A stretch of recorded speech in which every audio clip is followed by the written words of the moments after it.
establishments. So they can be fall under category for self-catering. It can be a guest house. It can be a bed and breakfast, lodge, hotel, pension hotels, and also tented camps. You heard it. Experience Namibia through the voices of Mooks and Adora in the morning right here on your favorite radio station. Namibia Tourism Board is the custodian in Namibia, responsible for government-owned organization responsible for promoting tourism in Namibia. Established under the Namibia Tourism Board Act of 2000, its primary objective is to market Namibia as a tourism destination, both locally and internationally. Now, the NTB plays a crucial role in developing and implementing strategies to attract tourists, showcasing Namibia's diverse attractions, such as that is the wildlife, that is the landscapes, the endless cultural heritage, as well as the adventure activities. Now, this morning, road trip is a little teeny-weeny different, as we are joined,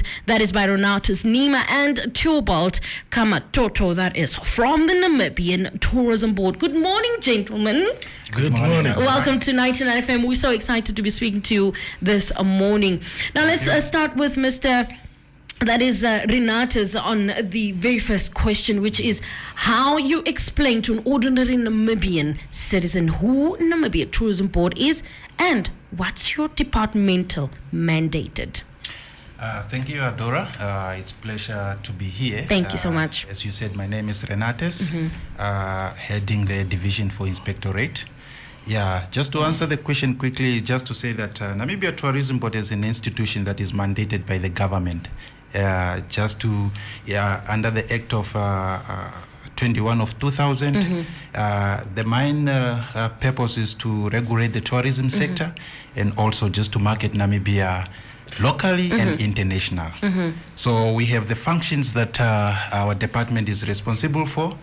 The other one is to ensure that the facility provided by the tourist complies with the standards, and also the registration process for business that are ventured into tourism activities. So we are responsible for that, granting them license, and also training of personnel within the tourism sector in order to up the skills. Yeah, so the last one that I can say is just also the role is just to advise people that want to enter the tourism sector. Yeah, so in terms of standards and what is required. Exactly. Mr. Theobald, quickly speak us through who should be registered with the NTB and what happens if, for example, me as somebody who wants to be part of NTB, for example, does not register. Thank you very much. Actually, people who are supposed to register with us is any person who intends to conduct any tourism-related regulated business or accommodation establishment. And then also, as according to the Act number 21. So, but then to answer the question, what happens is that failure to do so, it's a contravention of Section 19 and 23 of the Accommodation and Regulated Business. Therefore, it is regarded by the State Act as an offense, and you shall, when you are convicted, be liable to a fine not exceeding 20,000 or imprisonment not exceeding 2 years, or both such fine and imprisonment. And does this count, for example, for Airbnbs? Because we know that is an untapped market that a lot of us take chances to enter. However, of course, we know that there's a regulation and there's a certain standard. Airbnb, I mean, it is an international platform, I assume, but a lot of us jump onto it. In terms of that, does that fall under, breaking the law, if I can put it like that? Exactly, because for us, if you are providing overnight accommodation against payment, so that should be registered with NTB, and Airbnb is one of them also. It counts as one of them, but some of them, they did not know about NTB, but the awareness we are creating, and we have seen them flocking to our offices to register their places. If you run, don't matter what, don't matter how small or big, any overnight accommodation, you should probably register with NTB rather. Let's just quickly go back to you, Renatus, for in terms of the types of accommodation and regulated businesses that should be registered with NTB. We just mentioned that is Airbnbs, for example, any overnight accommodation. Anything else? Yeah. as you said, Airbnb, it's an international platform, but those facilities that falls under Airbnb, it's accommodation establishments. So they can fall under category for self-catering. It can be a guest house. It can be a bed and breakfast, lodge, hotel, pension hotels, and also tented camps. So those are the type of class of accommodation that need to be registered with NTB. The classification is to make sure for the market to understand what type of service they want to. If I'm interested in a hotel, so why do I need to waste my time calling the self-catering or bed and breakfast? Yeah. So those are the ones that need to be registered. Anything else you'd like to add, Mr. Theobald? Yes. Also, the other classification of regulated businesses with NTB is the activity operators, those ones that are doing skydiving, sandboarding, quad biking, all those guys, they fall there under. Air charters, the booking agents that are just doing like flight bookings and activity bookings and stuff. Conference centers, we have a couple in Namibia, foreign tour operators that are operating outside the borders of Namibia. Shuttle and transport, those ones that picks up from the airport to town. And also to like Swakopmund or any other port of entry. Tour facilitators, tour operators, those are the big guys, trophy hunters, and then also vehicle rental. So those are the regulated sector that falls under our class. Anybody who has one-on-one contact with anybody who's coming to visit Namibia basically falls under that. Now, what are the advantages being registered and compliant with NTB? And I will start with Renatus here on this one. First, let's put it like this. It's by law that you need to register it. And then once you register, there are advantages. And then one of them is that standard compliance.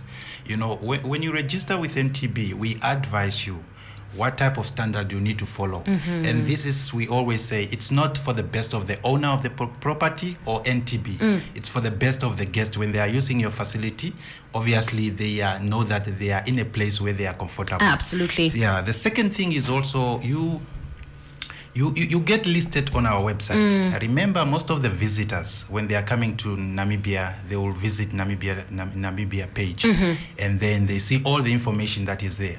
Among those information, there's a package of all registered establishment and the operators, and then they can choose whatever their accommodation they are interested in. So, and I think at the end, it also contributes to making sure that you get a good rating, that people can come back and say, this is where I stayed and it was good enough, or these are the benefits of staying there. Anything else you'd like to add, Mr. Theobald? The other thing is, which is an advantage, is that, we are, as NTB, we are it's expected from us as an organization to provide statistics. Those are the arrivals of the tourists to the country, and so if you are registered, then we will have those statistics that how many people came to Namibia, and then with that it helps the ministry and NTB for better planning and so on, so that we can also better our destination and see also whether we have done good and improve on it and so on. The other thing is that also the establishments that are registered with us, they are paying tourism levies to NTB, and also with these tourism levies, it helps also us as NTB to take further our operations.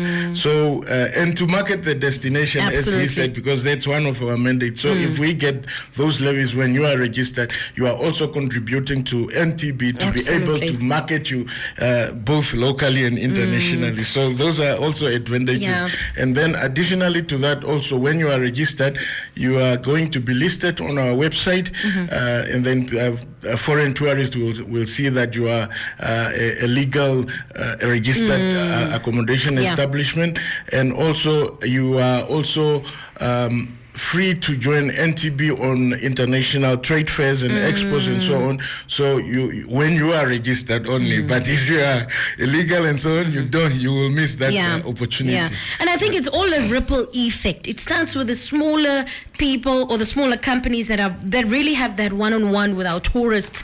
And at the end of the day, our ministry can do so much with that kind of information. Finally, let's just quickly wrap this up. Renatus, is there anything else you'd like to add? Any final remarks and perhaps contact details for further details as well? Yeah, no, I just want to encourage all the registered accommodation or tourism operators, especially those that are non-complying, just to understand that the inspectorate role is to advise them to make sure that they are up with the standards, so that at least they reap the benefit of people that are traveling and using their property. Yeah, and also for those that are not registered, we are encouraging them to visit our office, Namibia Tourism Board. We have office in Windhoek, the corner of Hendy Street and Semnyoma Drive, and also in Swakopmund, Bismarck Street. So illegal operators, it's very important to understand that when you registered, you contribute to the statistic of the country in terms of beds and then also room occupancy. Yeah, those are some of the advantages that we bring. It's for their own benefit of the country, because you receive money in a proper way, not in an illegal way. Absolutely. Yes. Anything else you'd like to add, Mr. Theobald? Yes, it's December holiday and we are going to travel. It's tourism. So I don't know where you are going, Adora, but anyway, we are encouraging Namibians that domestic tourism to take place this December. Wherever you go, you are a tourist. If you are going to overnight in a place that is not your normal home, then you become a tourist. So we are encouraging you guys to make use of the facilities that we have wherever. Let's explore our country. Let's be tourists in our own country. And then also, if you need any guidance, the application forms, please visit our offices. Renatus told us where we are located. And for more details or any further information, you can contact our office at 061 290 6000 6000 061 290 6000. And then our website, we have got a lot of information that you can go on there about expos, about trade fairs and all that, and application forms also, they are also available on our website, which is www.visitnamibia.com.na. There you heard it. We're coming off the back of an interview with Mr. Renatus as well as Theobald. You can visit the website, call the number, get all the information you need. On the other side, we continue the show right here on 99 FM. 99 FM's Road Trip was brought to you by Namibia Tourism Board. Go!